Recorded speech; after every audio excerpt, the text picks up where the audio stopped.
Kunjabihari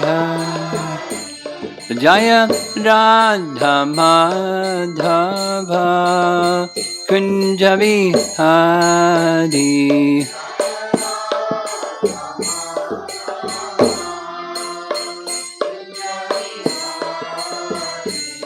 Gopi Jana Balabha Girivardhari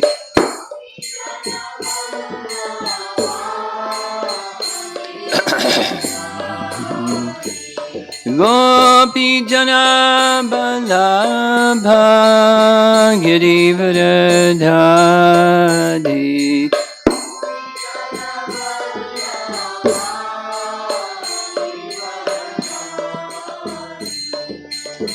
Jasodanandana Brajajanarandana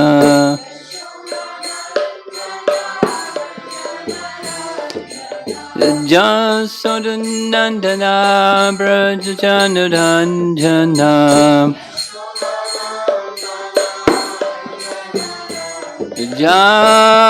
Jamanatira Vanachadi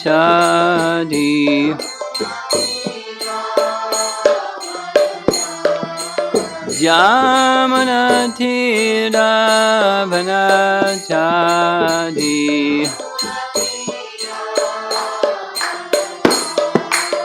Jaya Radha Madhava Kunjabihari Madhava Kunjabihari Jaya Radha Madhava Kunjabihari Madhava Kunjabihari Gopi Jana Balabha Girivardhari Gopi Jana Balabha Girivardhari Gopi Jana Balabha Girivardhari Gopi Jana Balabha Girivardhari Jasodanandana Brajajanarandana Jasodanandana Brajajanarandana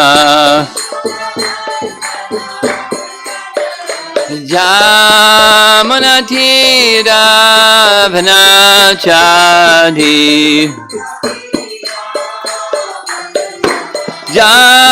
Jamanatira Vanachadi Jaya Radha Madhava Kunjabihari Madhava Kunjabihari Jaya Radha Madhava Kunjabihari Madhava Kunjabihari Jayom Vishnupad Paramahansa Parivajagacharya Astatara Satasi Srimad His Divine Grace Sri Bhaktivedanta Swami Srila Prabhupada Ki Ananta Koti Vaishnavrinda Ki Gaur Premanandi Om Namo Bhagavate Vasudevaya Om Namo Bhagavate Vasudevaya Om Namo Bhagavate Vasudevaya. I think we're going to cross the finish line this morning with Canto 10, Chapter 28, Text 11. The reason is this is the beginning part of an 8 sloka sequence, and so our acharyas have been covering all 8 with commentary and so on. So we'll finish 11. Not finish. We'll complete the discussion on 11, then continue with text 12 for this morning. So text 11 reads, hearing about Krishna's pastimes with Varuna, the cowherd men considered that Krishna must be the Supreme Lord, and their minds, O king, were filled with eagerness. Nice to be filled with eagerness. For something, anyways. But here's what they were eager about. They thought, will the Supreme Lord bestow upon us his transcendental abode? And we've been hearing about all kinds of things, prakat and aprakat. So they're participating in his prakat or manifest pastimes. And they want to see the aprakat dham with the understanding that they are ordinary people, Krishna's God. So we're ordinary people, we've taken so many births, and where are we going after this? Maybe he'll take us to his abode. So that's their contemplation. So just two more references with text 11. Vishwanath Chakravarti Thakur is going to comment on Ujjvala Nilamani. Ujjvala Nilamani is the extension of Krishnadas Kaviraj's writing. Rupa Goswami's writing, Ujjvala Nilamani. So here's the verse, Padma Purana 6, 252, 19 through 27. This is a translation from Padma Purana. Quote, Krishna played all day with the cowherd women on the charming bank of the Yamuna, covered with pure trees, wearing the dress of a cowherd. He stayed 2 months,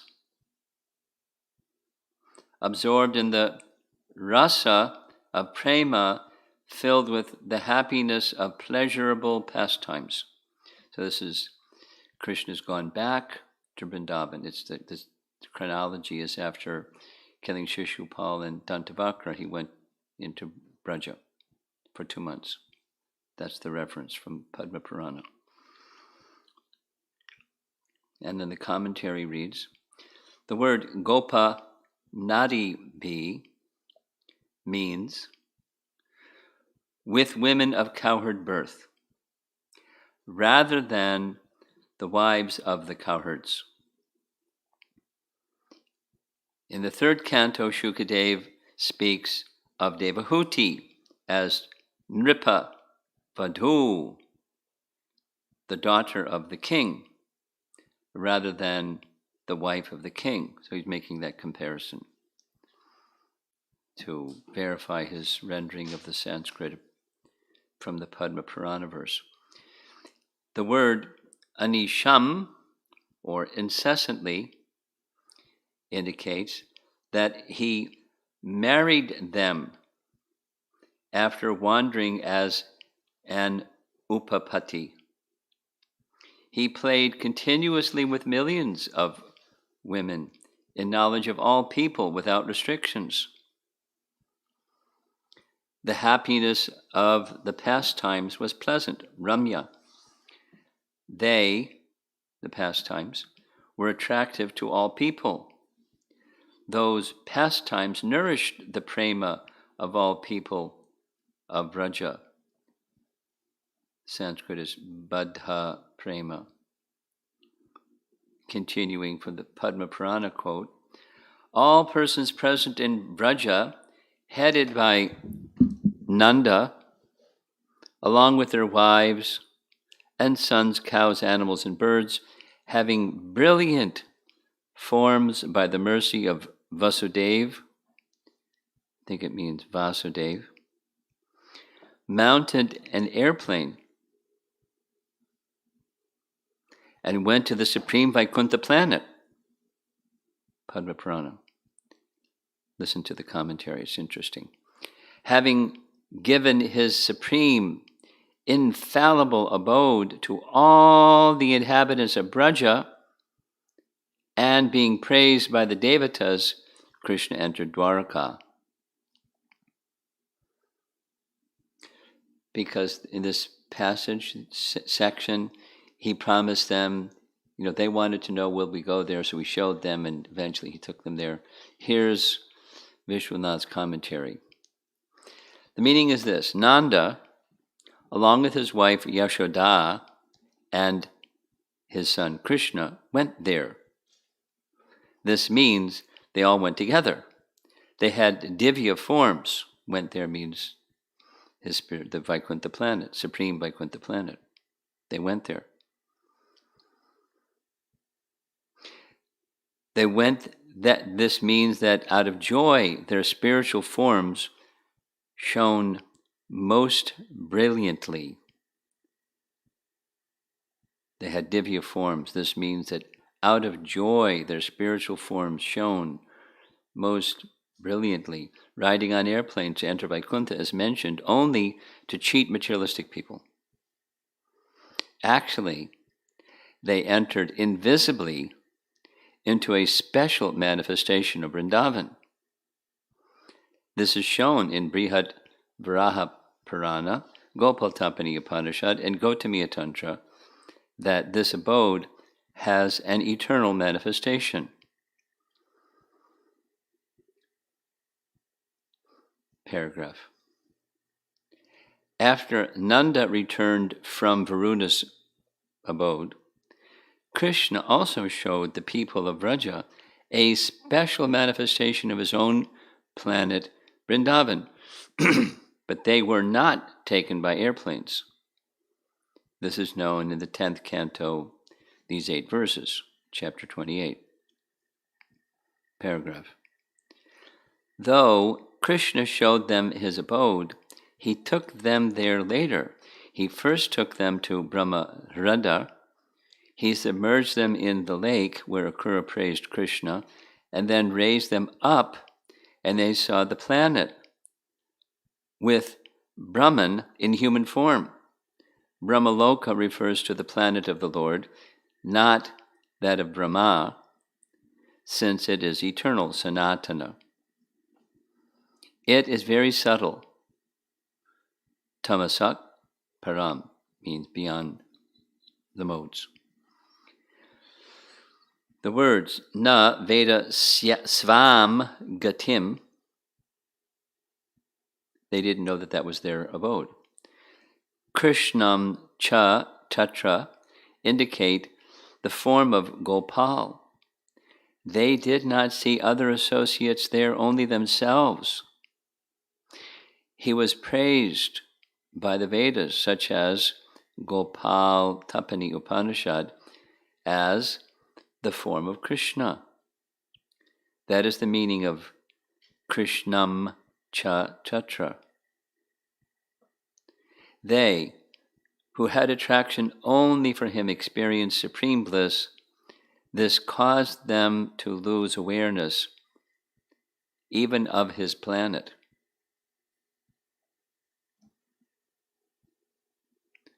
Paragraph. They are included within himself. Paragraph. My people in Braja, this is Krishna thinking to himself, my people in Braja think that they are wandering around in the material world, traveling in different species by karma caused by desire and ignorance without any goal. They do not know my form, which I desire to show them. This is because they are under the influence of my pastimes as a human being, unquote. They were not aware of his position or their position.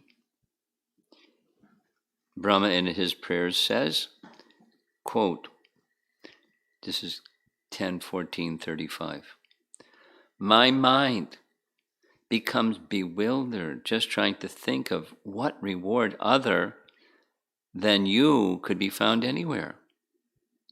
You are the embodiment of all benedictions, which you bestow upon these residents of the cowherd community of Vrindavan.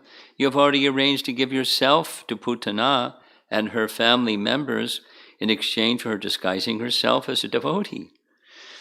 So what is left for you to give these devotees of Vrindavan, whose homes, wealth, friends, dear relations, bodies, children, and very lives and hearts are dedicated only to you? Very elevated, huh? So now the last is a reference from Bhakti Rasamrita Sindhu, Rupa Goswami, where he's speaking about Vatsala Bhakti Rasa. Rupa Goswami. Krishna's return to Dwaraka after that was enacted through another of his forms suitable for Dwaraka. This is dated in the Padma Purana later. Quote, thus, all the persons there, Nanda and the cowherd men, the children and their wives, cows, animals, and birds, taking shining forms by the mercy of Vasudeva, mounted an airplane and went to the supreme Vaikuntha planet, Krishna having bestowed his infallible abode to all the inhabitants of Braja, then entered Dwaraka, being praised by the Devatas in the sky. Unquote. And though this is Rupa Goswami explaining, the description of attaining the supreme Vaikuntha on an airplane is for deceiving materialistic persons. Same as Vishwanath. Vishwanath got it from Rupa. Actually, unseen by the materialists, they all entered into a special manifestation of Vrindavan, unmanifested or uppercut. And having entered there, Krishna made all their unmanifested forms, which already existed there in Nitya Lila, merge into the forms that they brought from the manifested pastimes.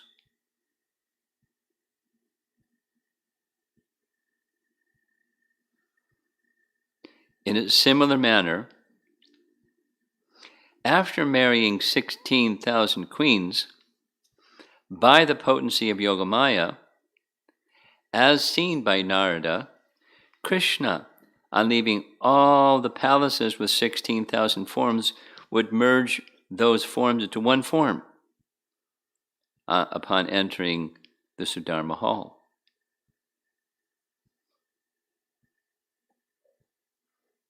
Very mysterious, huh?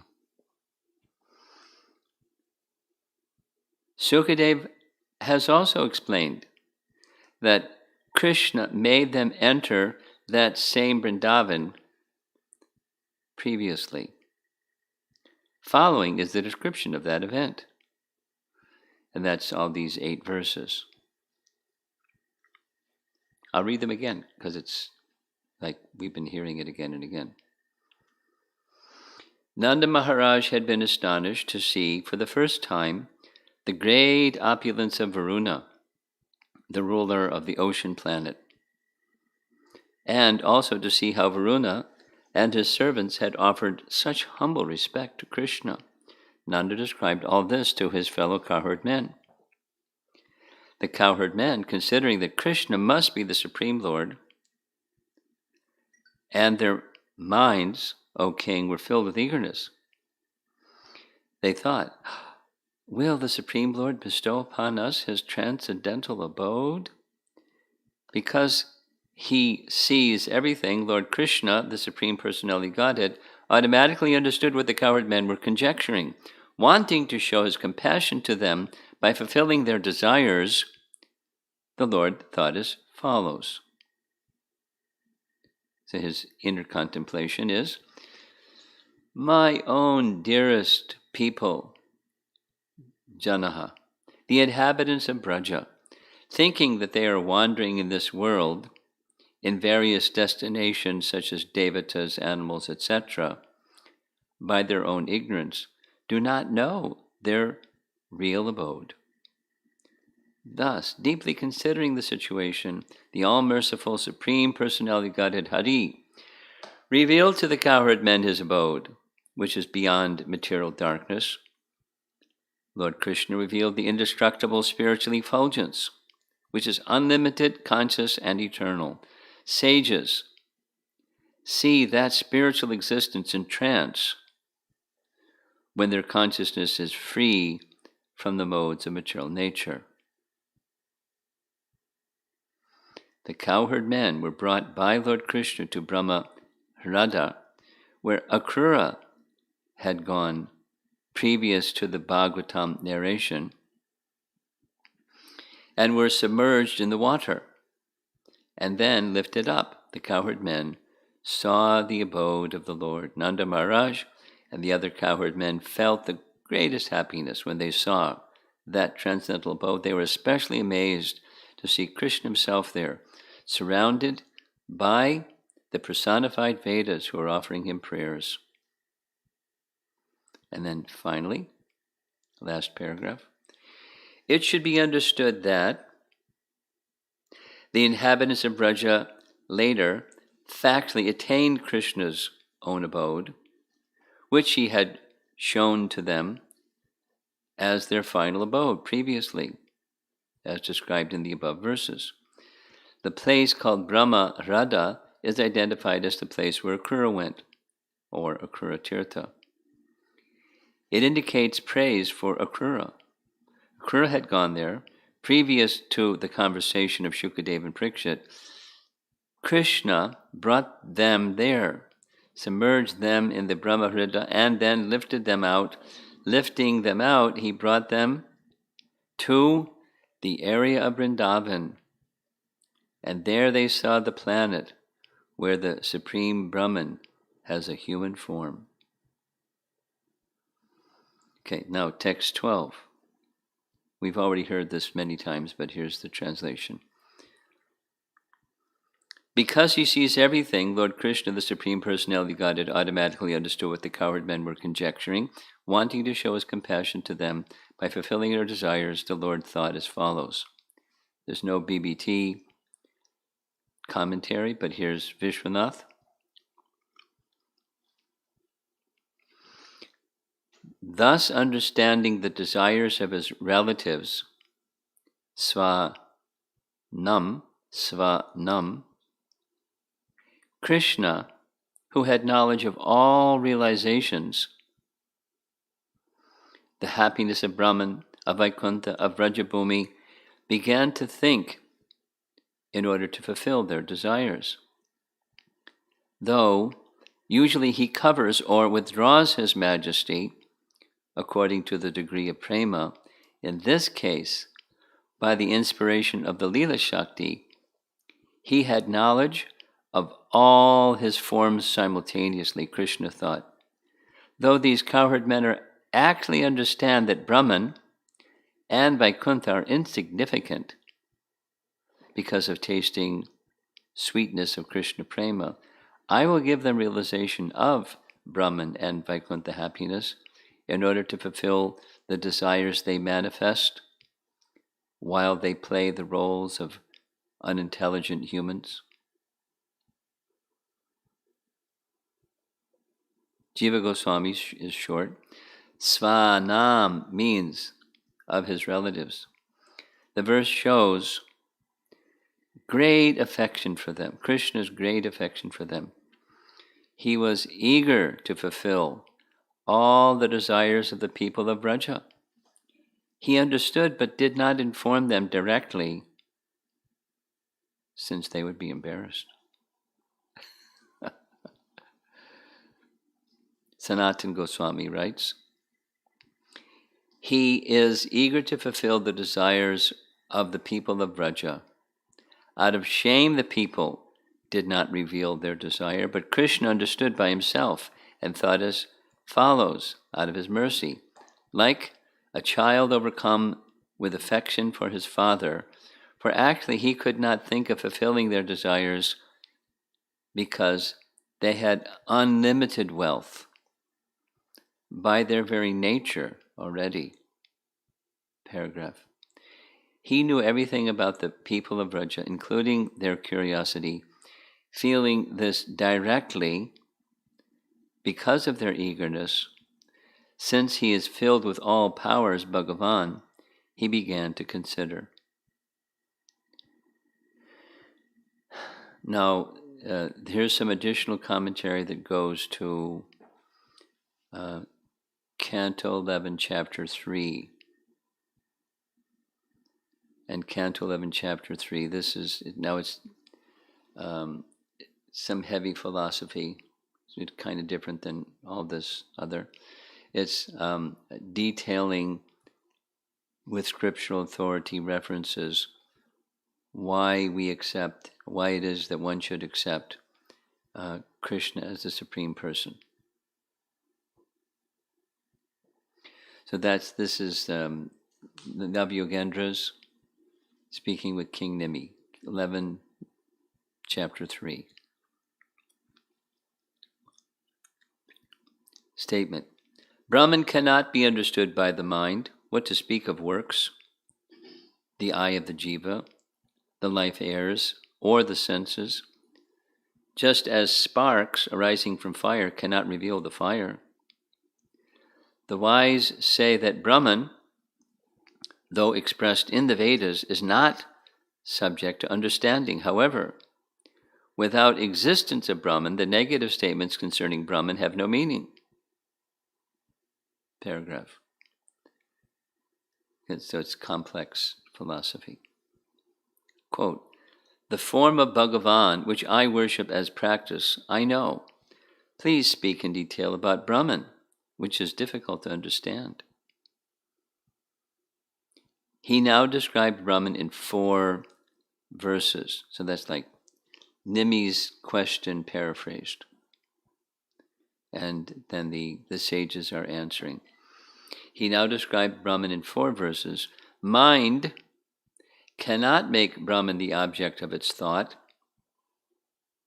What to speak of speech, or the eyes, the jiva, life, airs, or senses, just as sparks which arise as parts of the fire cannot reveal the fire. Then several scriptural references. Shruti says, quote, words and mind cannot approach the Lord.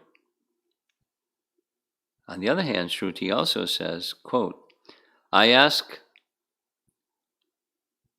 that was a Taittiriya Upanishad, is going to be referred to later. Words and mind cannot approach the Lord. But Brihad Aranyaka Upanishad says, I ask about the Lord who is the subject of the Upanishads. Brahman is indicated through words. They say that Brahman, the basis of the self, cannot be expressed by words, since that is what the scripture says.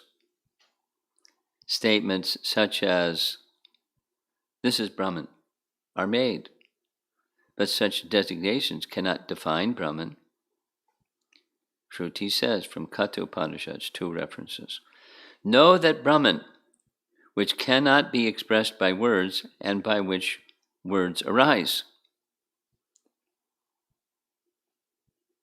And, Katha Upanishad again, mind cannot measure it, and one cannot see it with the eye. Question. If Shruti does not describe Brahman, then why say that the scriptures designate Brahman in this verse?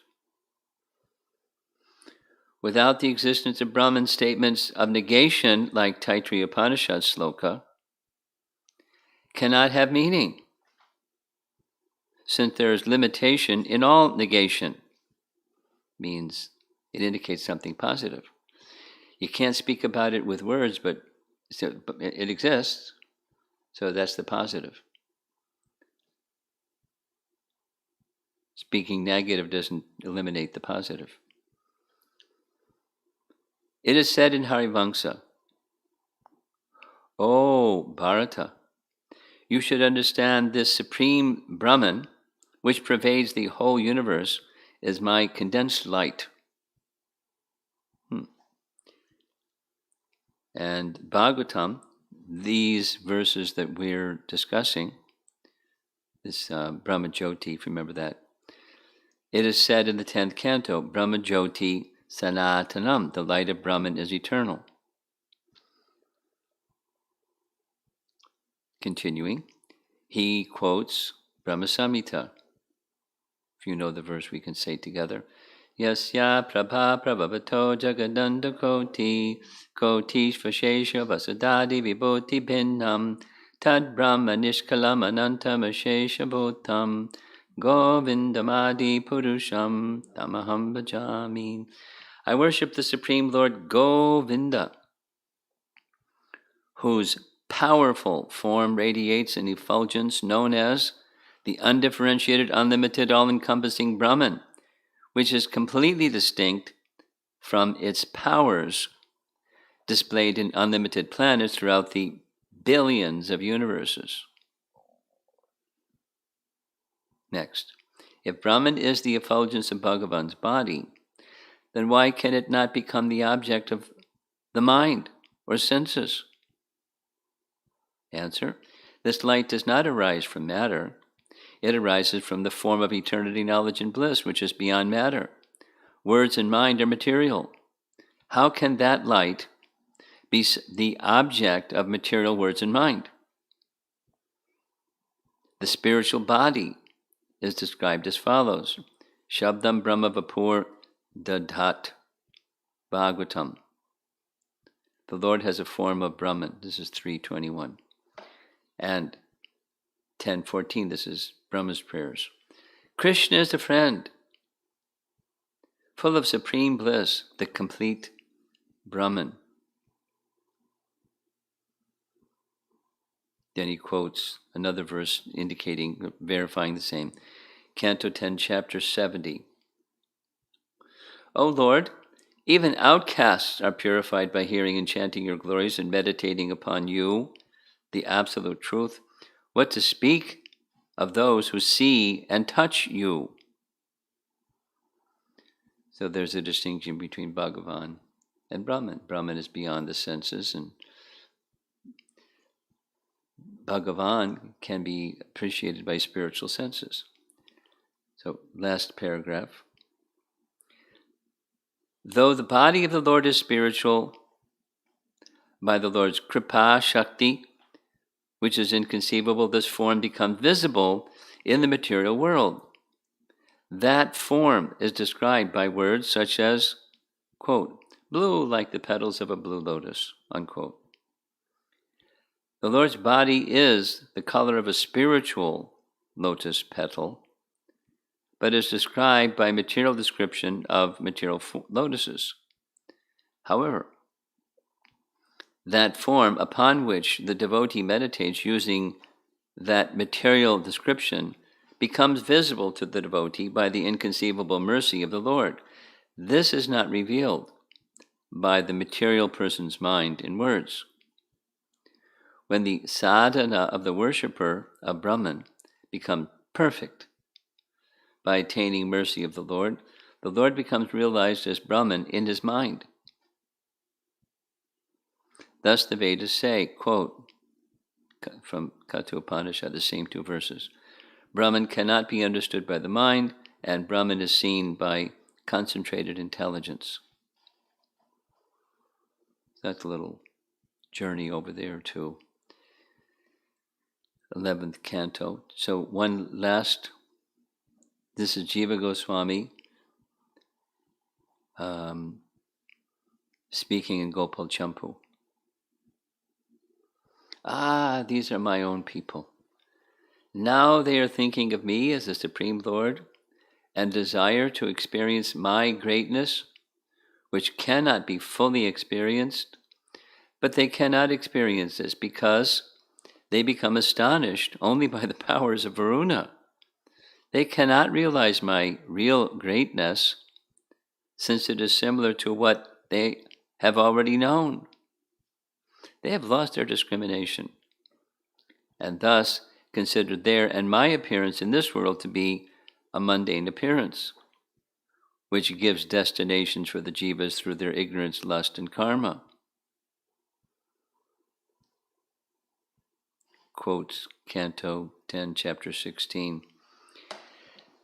They have offered Krishna everything, their very selves, their families, their wealth, wives, and all pleasures. And another from Chapter 65, Canto 10.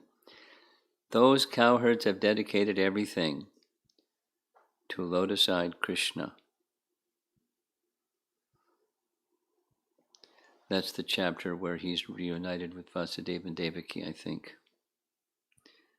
Those cowherds have dedicated everything to lotus-eyed Krishna. No, that's 45. I don't know what 65 is.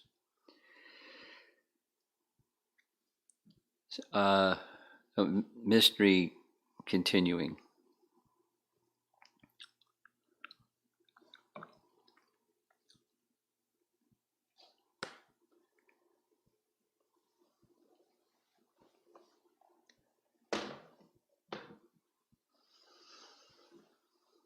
What's it going to be like if we go to the spiritual world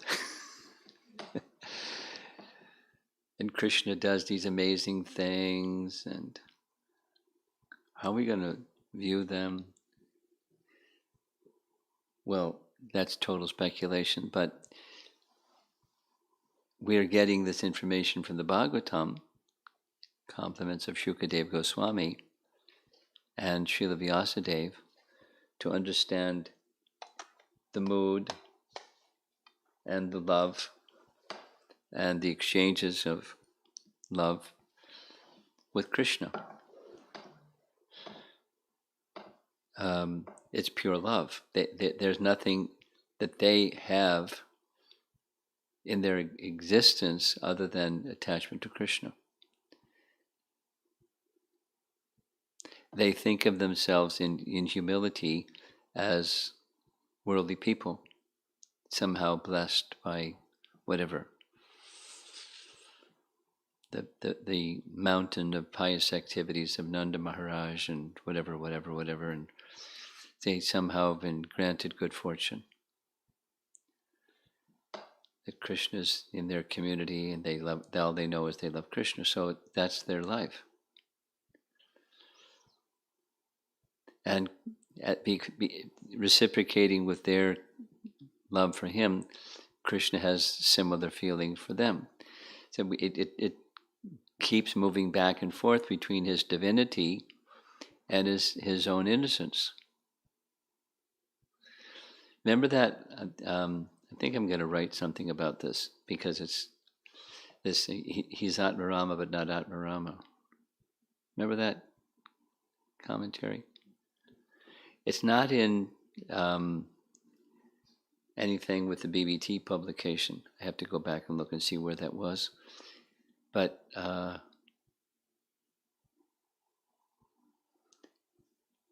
he's Atmarama, Krishna is Atmarama, in that he doesn't need anything. He's full in himself. If a living entity can be Atmarama, then why not Krishna?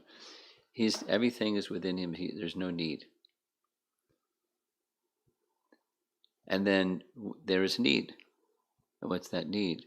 It's with the fullness of his independence and not needing anything, he's captured by the love of his devotees.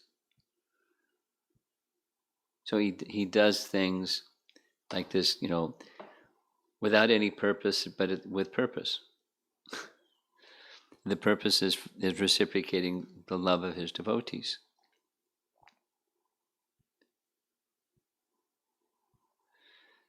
And then, those are the residents of the spiritual world. And then there's us, trying to be devotees. And the trying to be devotees have our, what's the right word? Our expectations. Krishna should be like this. Happiness should look like that. And so forth.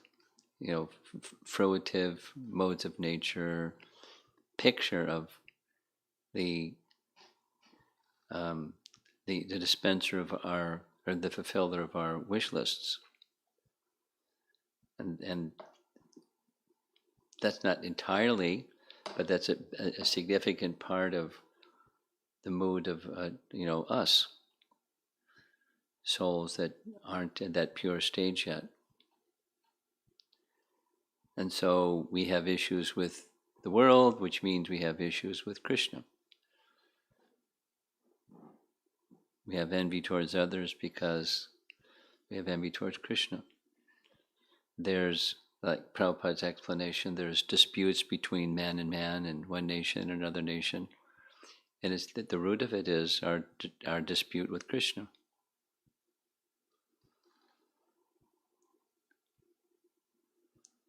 So what's it like when you don't have a dispute with Krishna? The picture of the Brijbasis is like that. And not only pure consciousness, but totally attached. And so it's not that there's no desire. This isn't Buddhism. They have a desire, and Krishna fulfills their desire. He knows, and he fulfills.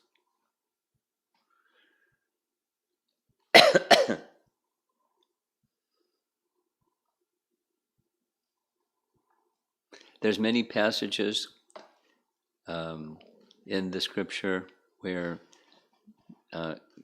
Krishna or other forms of the Lord are inviting his devotee, whatever you wish. You wish, and it will be fulfilled. And a number of those say, please always keep me engaged in your service. Please give me the association of devotees so I can hear and chant and remember you. Please keep my disposition towards all living entities in a friendly mood, well-wishing, friendly mood. Even, means even when there's aggressors and ill-wishing people, let me remain good, well-wishing.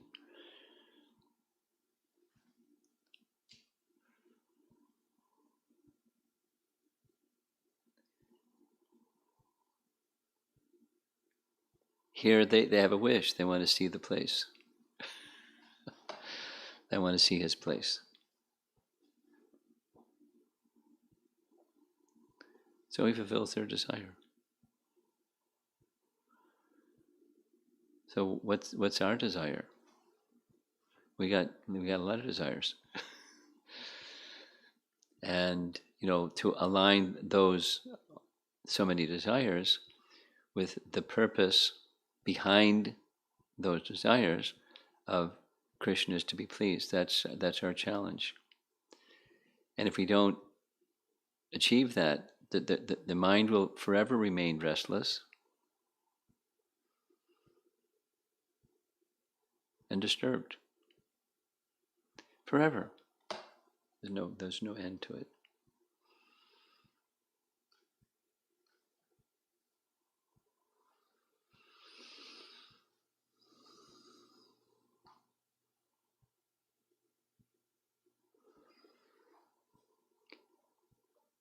There's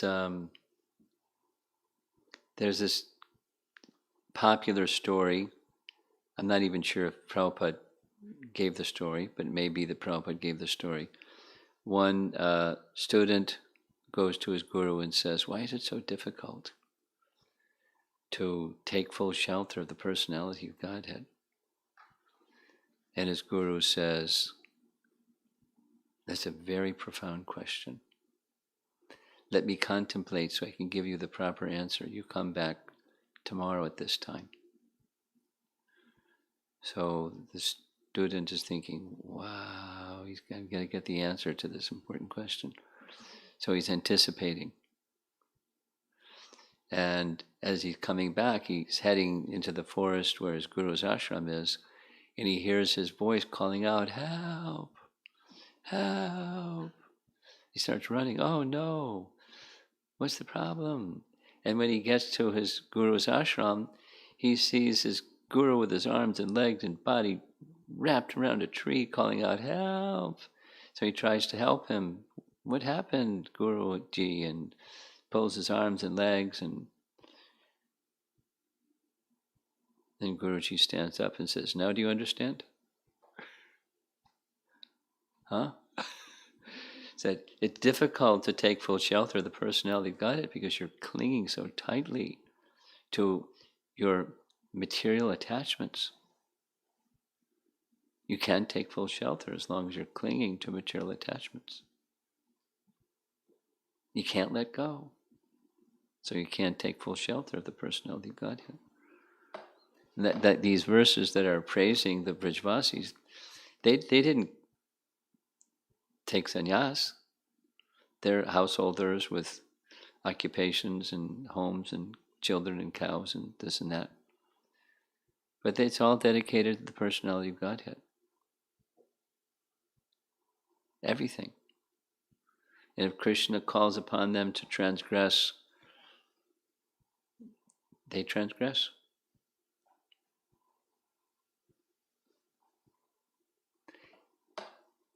He's in their hearts. He knows their hearts. So he has this divinity position, but he also has this loving position. In the evening, I don't know if you noted it from the evening discussion, but there was just one comment that said, Krishna wanted Mother Jasoda to scold him, but she didn't. So the next Leela is what we're going to hear next, and that is, he does something so she scolds him.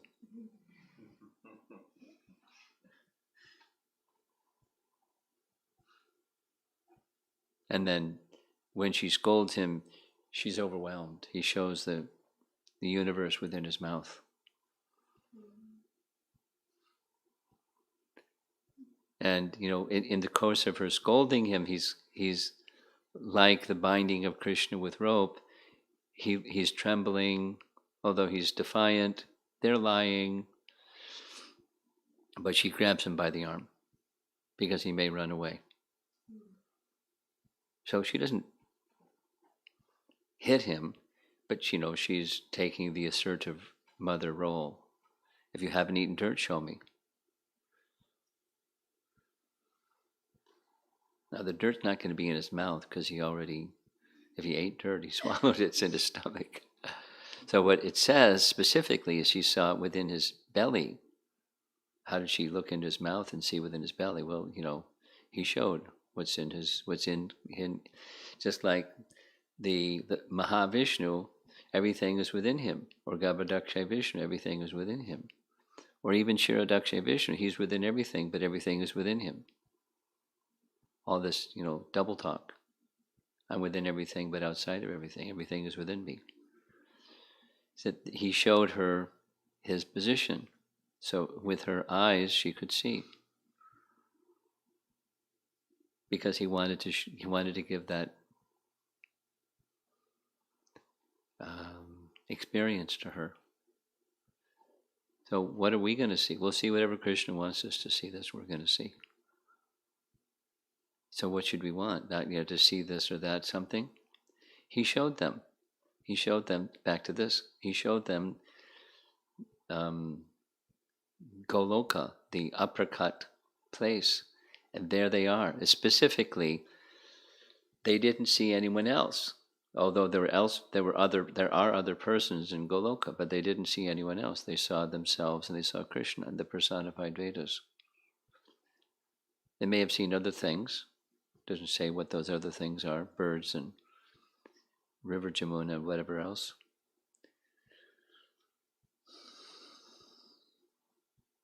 So his Leela Shakti was expanded, and then his Yogamaya potency covered them again. Back to the village, back to taking care of cows and more of Krishna's pastimes, because Krishna is everything for them. It's kind of like storybookish, like a fairy tale or something, kind of fanciful, but it's not fanciful.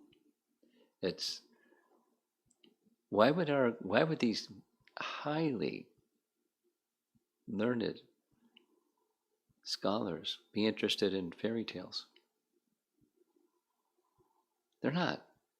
Why would Shukadeva Goswami, who's Brahman realized and beyond interested in anything temporary, be interested in all of this? It's not material. And the effect of hearing it is not a material effect.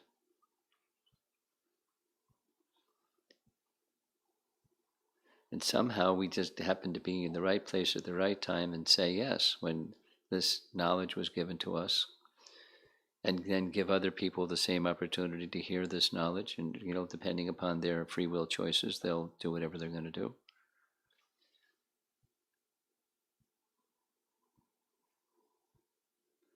Lots of mercy. Okay, so it's 8:22. Let's see if there's some discussion. You have something. Do we have the microphone?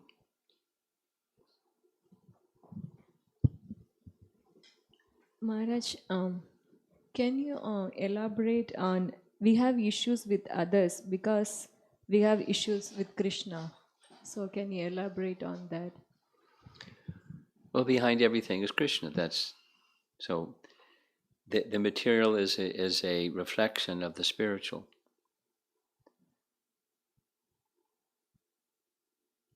The material is a reflection. So let's say it conversely. If we can clear our relationship with Krishna, we won't have conflicts. That people will continue to behave the way people behave. But the feelings about those things, that's in the mind. And the mind, the intelligence is still operating, but you don't have the feelings of conflict, and so you behave according to what's appropriate in your nature, and you're on the spiritual platform in terms of what you say and do in response to good times and bad times, or good behavior, bad behavior. Let's take, Srila Prabhupada, how he conducted his life when people, let's just, like one example that comes out in the Hare Krishna movie, when there was this charge of brainwashing. Prabhupada was fire. And, like Hari Sori says, he was a fighter. And he was like ready for battle, tightening his belt and let him have it. I mean, some of the things that Prabhupada said were not in that video, but he was so, but his position was service of Krishna. So there's adversarial people, and then his response. But it wasn't always one thing. He did so many. So it's not we become passive or bland or not non-emotional. But whatever the emotion is, if it's in service to Krishna, it's appropriate for the service to Krishna in our position of service.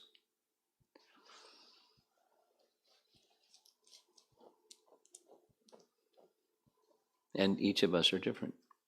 So back to your question. Behind our challenges with people or conflicting situations with people, behind that is Krishna. So there's the non-devotee, then it's karma, and then there's the devotee, and it's Krishna's helping us get closer to him. And when we see that, we don't have to like the misconduct or nasty speech of someone, but we know how to respond. We're more likely to know how to respond when the mind is pure. It's just a manifestation of the modes of nature, prakriti, doing its thing. Now, how to be in service to Krishna. So it's just an opportunity for service rather than whatever, survival instincts or something. It's struggling with the mind and the emotions in the mind, and it's endless.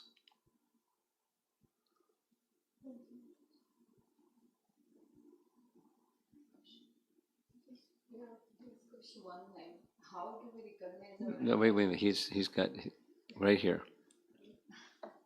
Just sit down. Oh, sorry. I thought he's giving me. Go ahead. Sorry. Maharaj, following up on her question, when we are in a teaching position, and there are some people who say that I will do what Krishna tells me, but they have a dispute with other people or other sects or something.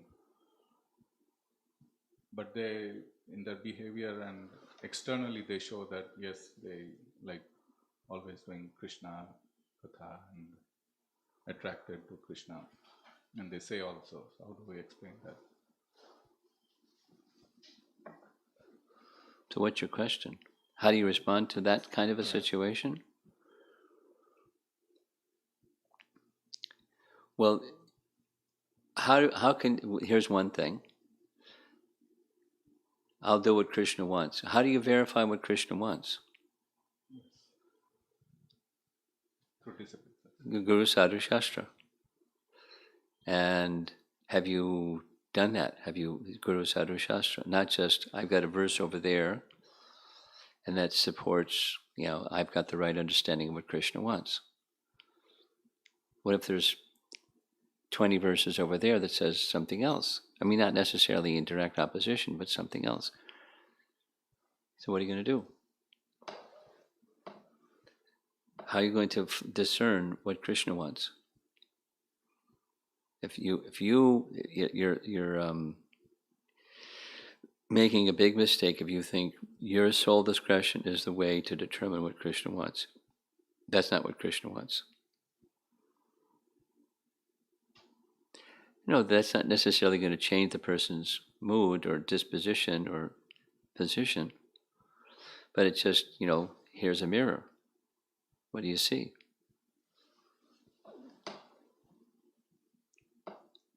So training conditioned souls is a difficult task. And part of a teacher's role is to train students, just like part of a parent's role is to train dependents. So it's not easy. It doesn't work just by, being heavy. It requires transformation of consciousness, and there are different approaches depending upon the person and the situation and so on. Not an easy task. Citing the scriptures, that's fun, and then having people that have some modes of nature issue or karma issue, entanglement in the material energy issue, then it's not easy.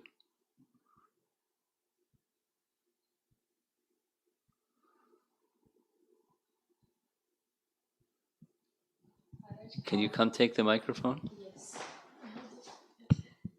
Hare Krishna Maharaj. My question was very basic. Many times might have answered, but how to recognize our attachments? How to recognize your attachment? Put your hand in your bead bag. And where does the mind go? So it goes to many places. But that's how you can find out where your attachments are. Where the mind goes. That's where. At the time of death, where does the mind go? To that which you're attached to. When you put your hand in your bead bag, it's not time of death, but where does your mind go?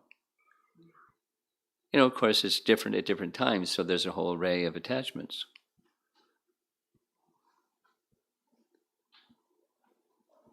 Okay? Something else? Yeah. So Maharaj, if I am assigned a service and if my mood is to serve Dhru and Krishna and you want to do that service, but I have no skills or qualification to do that service. So, will Krishna give me intelligence to do that service? And It what depends. and what are the practical steps which I should take so that I can attract the mercy of Krishna, so that I get the intelligence to do my service to please you and Krishna? Well, it depends if it's an emergency or not. In emergency situations, you kind of like cross your fingers and hope for the best. Know that there's going to be some mistake.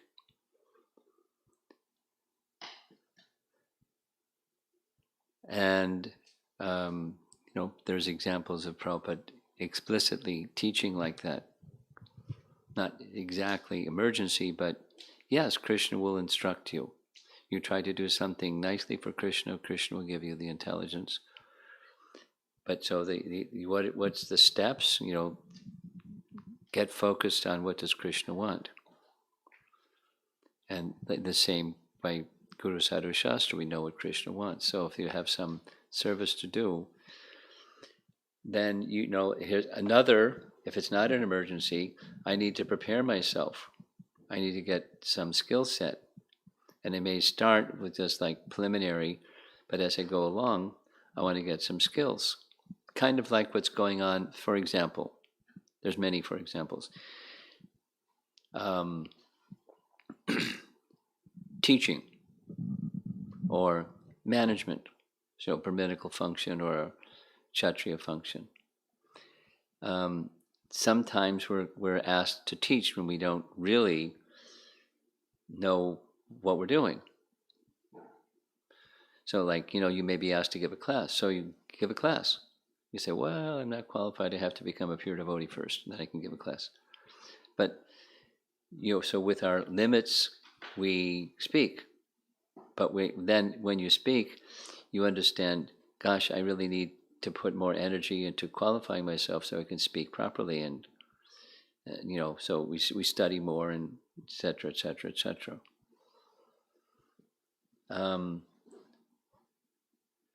Just a little example. There's a devotee in China that has the service of building a scriptural training and education program for the whole of China, whole of ISKCON China. Woo-woo. Big service. And so there's all kinds of steps that were involved, but the first step was they went and lived in Vrindavan for 2 years to study Bhakti Shastri, and they don't speak English, but they learned. And then came back and understood they had to make it with Chinese characteristics, because that was what the educators in Vrindavan said. This is for people in general, but when you go back to Russia or this place or that place, you have to customize it for your local people.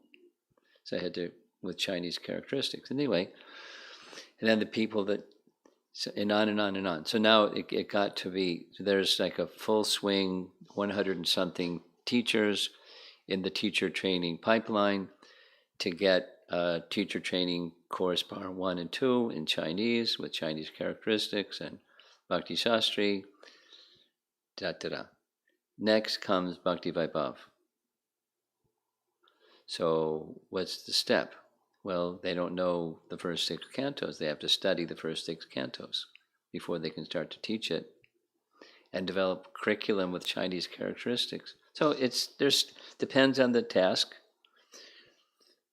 Rather than just go wing it and just start teaching Bhakti Vaibhav, they should prepare themselves. Depends. What are the steps? Depends on the service and the circumstances. Is it an emergency? Prabhupada did things that were emergency, and there were mistakes.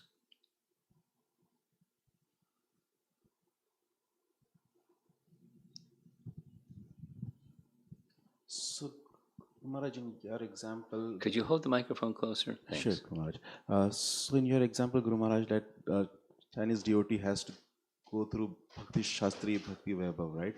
So, like, did they consulted a guru or devotees to understand like what they have to take the steps to do that? Like, This is too detailed. You speak to him about how to get qualified for Bhakti Shastri. This is detailed. I want to speak with principles. There are systems for learning Bhakti Shastri. There's many, and there's not like a cookie cutter one only. There's many. But first, I don't want to go there. First starts a desire. And then you find out, is this Guru Sadhu Shastra, is this something that Prabhupada wanted? Yes. Okay. I have a desire, something Prabhupada wanted. Now, what are some of the options? And how well developed are those options? And then you select from the menu. And you start. You may find, well, that doesn't suit me so well. So then you look at the menu again. What are some of the other options? Find one that suits you, and then you stay with it. Okay? Let's do questions. It's already 8:37.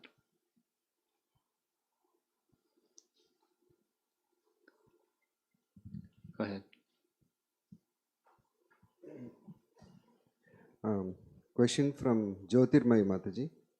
You have told many times that if we are envious of others means we are envious of Krishna. Can you please elaborate? It's the same question that she asked. Keep going. Gaurasundar Prabhu. The tendency of being curious is a Mishra Bhakta's heart. No.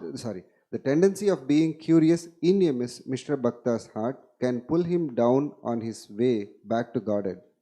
When a Mishra Bhakta is on his way back to Godhead, traveling through upper planets of this universe, then through the coverings of this universe, into Brahmajyoti, Vaikuntha planets, all the way to Goloka, at any point, can he get attracted to opulences, thereby stopping him to achieve Goloka? Yes. Next. How to check this, from same Gaurasundar Prabhu, how to check this tendency of curiousness in one's heart? How to check it? Check it. Just align it with, is it pleasing to Krishna? That's how you check it. Is it, if not, then you pause. Say, wait a minute, I want to realign this curiosity with that which is going to please Krishna. Help me get to the place where pleasing Krishna is my life. That's how you check it.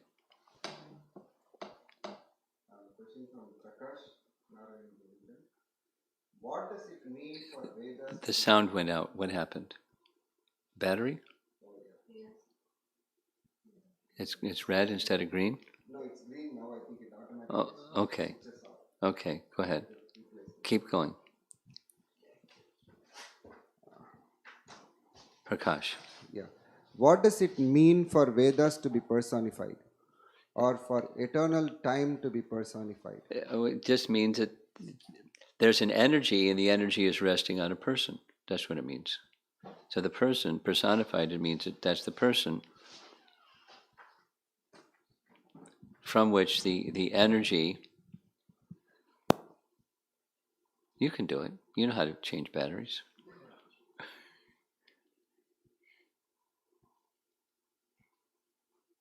You don't know how to do it. Give it to him. He does. I thought you're a teenager. You're supposed to know how to do these things.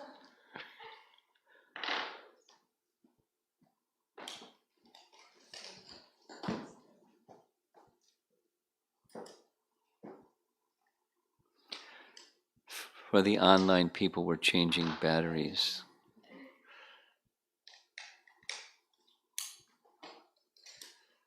Back in action. Okay.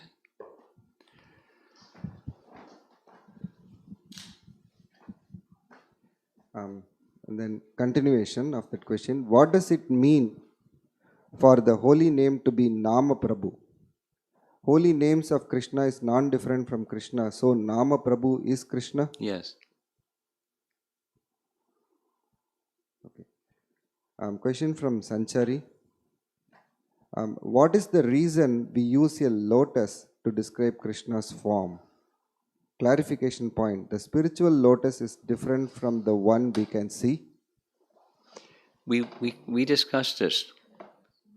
So just go back and listen to it was kind of extended discussion. Please listen. Yes. Okay? I have one question. Okay. That's all the online. Okay. The Prabhupada's story about clinging on to the tree. Yeah, I'm not sure it was Prabhupada's story, but go ahead, Prabhupada's story. Or that story that you Yeah, the mentioned. conventional story. Yes. So I have a question. In the second chapter of Bhagavad Gita, the verse Vishaya Vinivartante, where it says Param Drishtva Nivartati, when one attains a higher taste, the lower taste already goes. So what I am seeing is a deadlock situation. What? A deadlock situation. I'll explain. Okay. So when there is an attachment, Yeah. for which the scriptures say I should get a higher taste. So But the you can't because you're deadlocked. I cannot get the higher taste because of attachment is stopping. It's so it gradual. That the answer is it's gradual. And operative principles are endeavor and mercy. That breaks the deadlock. Okay. Srila Prabhupada ki? Jai.